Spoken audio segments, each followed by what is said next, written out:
السلام علیکم ورحمۃ اللہ وبرکاتہ۔ عالم برزخ سے متعلق ایک اور سوال آیا ہے، اور وہ سوال کچھ اس نوعیت کا ہے کہ جو نابالغ بچہ فوت ہوا وہ ایب نارمل تھا، یا ایک سوال یہ بھی ہے کہ جو نابالغ بچہ فوت ہوا وہ معذور تھا۔ تو جو نابالغ بچے معذور ہوتے ہیں یا ایب نارمل ہوتے ہیں تو برزخ میں ان کا کیا معاملہ ہوتا ہے؟ یہ بھی ایک اصول یاد رکھ لیں کہ ہماری جتنی کمیاں ہیں، ایب نارمیلٹیز ہیں یا بیماریاں ہیں یا معذوریاں ہیں، کسی بھی قسم کی کوئی بھی پرابلم ہوتی ہے، یہ جسمانی ہے، روحانی نہیں ہے۔ روح کو ان میں سے کوئی مسئلہ لاحق نہیں ہوتا، نہ روح بیمار ہوتی ہے، نہ روح جو ہے وہ اپاہج ہوتی ہے، نہ روح معذور ہوتی ہے، نہ روح کو کوئی ایب نارمیلٹی ہوتی ہے۔ روح جو ہے وہ جسم سے علیحدہ ایک شے ہے، لیکن انسان کا حصہ ہے۔ دیکھیں، اس دنیا میں جو انسان موجود ہے وہ مرکب ہے کن چیزوں کا؟ جسم کا، روح کا، نفس کا۔ اس لیے انسان بہت پرانا ہے، لیکن بشری پیکر میں اس کی مدت بڑی قلیل ہے دنیا میں، اور اس کی مدت طویل ہوگی انشاءاللہ تعالی جنت میں۔ تو یاد رکھیں کہ روح کو کوئی پرابلم لاحق نہیں ہوتی، روح ان تمام پرابلم سے مبرہ ہے۔ تو جب روح جسم کو چھوڑ دیتی ہے تو روح ہے، اور اسی کو موت کہتے ہیں، لیکن جسم سے ایک تعلق برقرار رہتا ہے۔ تو یہ جتنی پرابلمز ہمیں فیس ہوتی ہیں جسمانی، اس کا تعلق صرف دنیا سے۔ جنت میں جسم ہوگا، روح ہوگی، روح جسم میں داخل کر کے ہمیں قیامت کے دن اٹھایا جائے گا، اور ایک ایسے جسم کے ساتھ جنت میں داخل کیا جائے گا جو جنت کے معیار کے مطابق ہوگا، کہ جس کے اندر وہ جنت کی تمام صفات میں رہنے کی، اسے دیکھنے کی ساری صلاحیتیں پیدا کر دی جائیں گی۔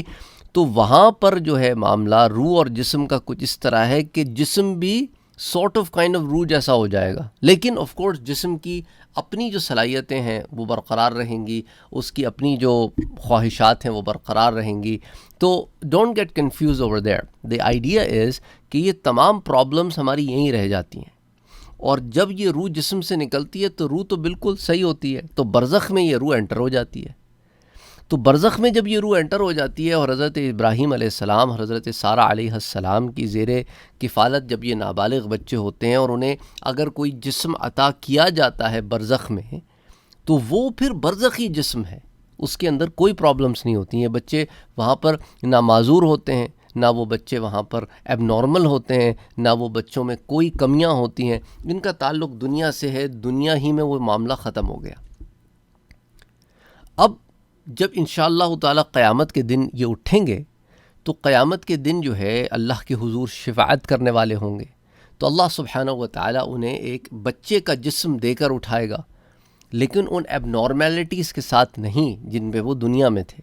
مثال کے طور پر اگر ایک بچے کا ذہنی توازن ٹھیک نہیں تھا، بچپن سے دیوانہ تھا، پاگل تھا، اور اسی حالت میں وہ انتقال کر جاتا ہے، یا بڑے ہو کر بھی انتقال کر جاتا ہے، کیونکہ جس کا دماغی توازن ٹھیک نہیں ہوتا ان پر سے تو قلم اٹھا لیا جاتا ہے۔ تو اب ایسے لوگ قیامت کے دن اگر دماغی توازن کھو کر اٹھیں گے تو پھر وہ کیا شفاعت کریں گے؟ انہیں تو ہوش ہی نہیں ہوگا۔ تو اس لیے اس قیامت کا معاملہ جدا گانا ہے۔ تو یہ تمام تکالیف اور مصائب یہیں پر ہیں جسم کے ساتھ، اور جب جسم قبر میں آپ اسے دفن کر دیتے ہیں، یا جو بھی کیفیت میں جسم ختم ہو جاتا ہے، تو وہ تمام پرابلمس بھی زائل ہو جاتی ہیں، ختم ہو جاتی ہیں۔ تو ہمارے ہاں مائیں خاص طور پر بہت زیادہ اس کو لے کر پریشان رہتی ہیں۔ پہلے بھی میں نے آپ سے ذکر کیا، وہ کہتی ہیں پھر برزخ میں اسے کون کھلاتا ہوگا، اس کی کون دیکھ بھال کرتا ہوگا، وہ چل پھر سکتا ہوگا، وہ اپنی بات بیان کر سکتا ہوگا۔ یہ ہم دنیا پر برزخ کو محمول رکھتے ہیں، تو یہ تمام سوالات ہمارے ذہن میں پیدا ہوتے ہیں۔ تو یاد رکھیں کہ یہ تمام مصائب، مشکلات و آلام اور تمام ٹیسٹس جو ہیں یہ دنیا تک محدود ہیں، اس کے بعد کے ادوار میں یہ نہیں ہے۔ تو اسی معاملے میں اب آپ نے تمام چیزوں کو رکھ کے دیکھنا ہے کہ اب آپ برزخ کے بارے میں سوچ رہے ہیں۔ اس لیے اگر ہم اپنا تھاٹ پروسیس، اپنی سوچنے کا انداز اگر تھوڑا سا وائڈ کر لیں، براڈ کر لیں، اور ہر چیز کو ہم دنیا کو پیمانہ بنا کے نہ دیکھیں، تو بات بڑی آسانی سے سمجھ میں آ سکتی ہے۔ تو بہت سارے سوالات جو برزخ سے متعلق میرے پاس آتے ہیں، ان کا سراسر تعلق جو ہے وہ دنیاوی زندگی سے ہوتا ہے، کہ لوگ اخروی زندگی کو یا برزخ کی زندگی کو دنیا کی زندگی کے آئینے سے دیکھ رہے ہوتے ہیں. تو the moment you stop doing that, آپ کے بہت سارے سوالات کے جوابات آپ کو مل جاتے ہیں اس لمحے جب آپ ایسا سوچنا بند کر دیتے ہیں. جیسے ہی آپ جو ہے دیکھیں نا، اس لیے میں نے آپ کو تمام عالموں کے بارے میں بتایا کہ انسان کن کن عالموں سے گزرا ہے. تو جب آپ کے سامنے تمام عالم ہوں گے نا تو پھر آپ دنیا کے اندر بند نہیں ہوں گے. دنیا تو ایک سٹاپ ہے اور اس سٹاپ کے اپنے حالات ہیں. عالم ارواح میں اپنے حالات ہیں. اب آپ یہ دیکھیں، ایک لمحے کو سوچیں، اگر عالم ارواح میں روح کو کسی بھی قسم کی فزیکل پرابلم ہوتی، معذور ہوتا، ذہنی پرابلم ہوتی، تو پھر وہ جو اللہ نے سوال کیا جس کو قرآن میں ذکر کیا کہ جب تمام ارواح سے اللہ نے پوچھا کہ تمہارا رب کون ہے، تو سب نے ایک آواز ہو کے کہا کہ تو ہی ہمارا رب ہے. یا اللہ نے پوچھا کہ بھئی کیا میں تمہارا رب نہیں ہوں، تو سب نے کہا بلا تو ہی ہمارا رب ہے. تو یہ سوال کا سننا، سوال کو کمپریہنڈ کرنا، سمجھنا، اس کو پروسیس کرنا، پروسیس کرنے کے بعد جواب دینا، یہ تمام کیفیتیں کوئی معذور ذہن تو کر نہیں سکتا.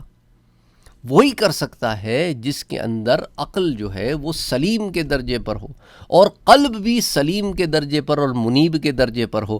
تو بیسکلی روح جو ہے، ہمیں قرآن کریم کی ان آیات سے کیا پتہ چلتا ہے کہ روح سننے کی صلاحیت بھی رکھتی ہے، دیکھنے کی صلاحیت بھی رکھتی ہے، سوچ کی صلاحیت بھی رکھتی ہے، اور دل بھی رکھتی ہے کہ قبول کرے، اور اس کو جواب دینے کی بھی صلاحیت. تو تمام صلاحیتیں جو ظاہری بشر پیکر میں ہیں وہ تمام روح میں بھی ہیں. لیکن جسم جو ہے اس کی الگ ریکوائرمنٹس ہیں دنیا میں آنے کے بعد یا جنت میں جانے کے بعد، روح کی الگ ریکوائرمنٹس ہیں. تو جب آپ اس دنیا میں رہتے ہیں تو آپ کو جسمانی کے ساتھ ساتھ اپنی روحانی نشو و نما بھی کرنی پڑتی ہے، ورنہ نفس حاوی ہو جاتا ہے اور دل سخت ہو جاتا ہے اور دل باغدار ہو جاتا ہے، اور روح جو ہے وہ بیک سیٹ لے لیتی ہے اور نفس فرنٹ سیٹ لے کے ڈرائیونگ سیٹ پر بیٹھ کر آپ کو ڈرائیو کر رہا ہوتا ہے. اس لیے قرآن نے کہا کہ وہ لوگ جنہوں نے اپنے نفس کی اتباع کی. اور روح کی غذا کیا ہے؟ روح کی غذا یہ ہے کہ اسے روحانیت دی جائے، اسے اچھی صحبتیں، اچھی سنگتیں دی جائیں، اسے رب تعالیٰ کی عبادت دی جائے، اسے خلوص دیا جائے، اسے رذائل سے پاک رکھا جائے، خبائث سے پاک رکھا جائے، روحانی بیماریوں سے پاک رکھا جائے. اسے پاک رکھنے کے لیے محنت کی جائے، اللہ کا ذکر کیا جائے، اللہ کے نبی پر صلاۃ و سلام پڑھا جائے، مساجد میں رہا جائے، اچھی صحبتوں میں رہا جائے، اللہ کی عبادت میں زیادہ سے زیادہ وقت لگایا جائے، قرآن کریم کی تلاوت کی جائے، اللہ کے بندوں کی مدد کی جائے، اپنے حقوق کو ادا کیا جائے، اور ہر وقت تقوی اور پرہیزگاری کو فرنٹ سیٹ پر بٹھایا جائے. تو روحانیت سٹرونگ رہتی ہے، اور امارہ سے نکل کر انسان جو ہے وہ لوامہ، ملہمہ اور مطمئنہ تک پہنچ کر مطمئنہ پر استقرار حاصل کرتا ہے. تو عالم ارواح کی تو بات ہی کچھ اور ہے. عالم ارواح کی ایک شے روح اس دنیا میں آ کے مرکب انسانی کا جز بن گئی. تو اب مرکب انسانی، یہ جو انسان کا جسم ہے، جو باڈی ہے، اس کے اندر جو ہے ان تینوں کی آمیزش ہو گئی. اب جب روح جسم سے جدا ہو جاتی ہے تو نفس تو جسم کے ساتھ رہ گیا، وہ قبر میں چلا گیا، ختم ہو گئی بات. روح ہے لیکن اب جسم سے تعلق ہے، پہلے تعلق نہیں تھا دنیا میں آنے سے پہلے، تو اب تعلق پیدا ہو گیا. تو اب جو جزا و سزا کا معاملہ ہے وہ دونوں پہ گزر رہی ہے، لیکن اس ظاہری آنکھ سے ہم اسے دیکھ نہیں پاتے. سمجھے آپ؟ اب یہ بھی ایک بڑا پرابلم ہے. ہم کہتے ہیں بھی ہر چیز ہمیں یہی نظر آ جائے، اسی آنکھ سے نظر آ جائے، ایسا ہو نہیں سکتا. دیکھیں جیسا کہ مردہ چلا رہا ہوتا ہے کہ بھئی، تو وہ جو چلانے کی کیفیت ہے وہ جن و انس کے علاوہ ہر شے سنتی ہے. تو اب آپ اس سے اندازہ کریں کہ کچھ چیزوں کی سنوائی ہم سے لے لی گئی، دوسروں کو دے دی گئی، لیکن ہمیں علم دے دیا گیا، ان کے پاس علم نہیں ہے. ہمارے پاس وہ علم ہے جو ان کے پاس نہیں ہے. تو اس علم کے ذریعے سے اب ہم نے اپنے ایمان کے اوپر امپلیمنٹ کرنا ہے کہ ہاں یہ ایسا ہوتا ہے کیونکہ اللہ نے اور اس کے رسول نے کہا ایسے ہوتا ہے تو ہوتا ہے. ہماری عقل میں بات آئے نہ آئے، ہمیں دکھائی دے یا نہ دے، تو برزخ کا معاملہ ایسا ہی ہے. اس کے بعد قیامت کا معاملہ بھی ایسی ہے، نہ کسی نے دیکھا ہے ابھی تک، اللہ اور اس کے رسول نے بتا دیا، ہم ایمان لے آئے. جنت جہنم اللہ اور اس کے رسول نے بتا دیا، ہم ایمان لے آئے. تو یہ تمام معاملات ہیں. ملائکہ اللہ اور اس کے رسول نے بتا دیا، ہم ایمان لے آئے. تقدیر کے بارے میں اللہ اور اس کے رسول نے بتا دیا، ہم ایمان لے آئے. تو ہر شے کا مشاہدہ کرنا یہ ضروری نہیں ہے ایمان کے لیے. یہ تو ایمان بالغیب ہے. تو بہرحال امید کرتا ہوں کہ اس سے آپ کے سوالات کے جوابات بھی مل گئے ہوں گے اور کچھ ایڈیشنل انفارمیشن بھی آپ کو مل گئی ہوگی۔ میری کوشش یہ ہوتی ہے کہ آپ لوگوں کے ذہن کو کھولوں تاکہ صرف سوالات ہی کے جوابات نہ ہوں، بلکہ یہ آپ کا اگر ایک دفعہ تھاٹ پروسیس کھل جائے نا، سوچنے کا ڈھنگ کھل جائے، تو بہت سارے سوالات کے جوابات تو آپ کو ویسے ہی خود ہی مل جائیں گے، مجھ سے پوچھنے کی ضرورت ہی نہیں پڑے گی۔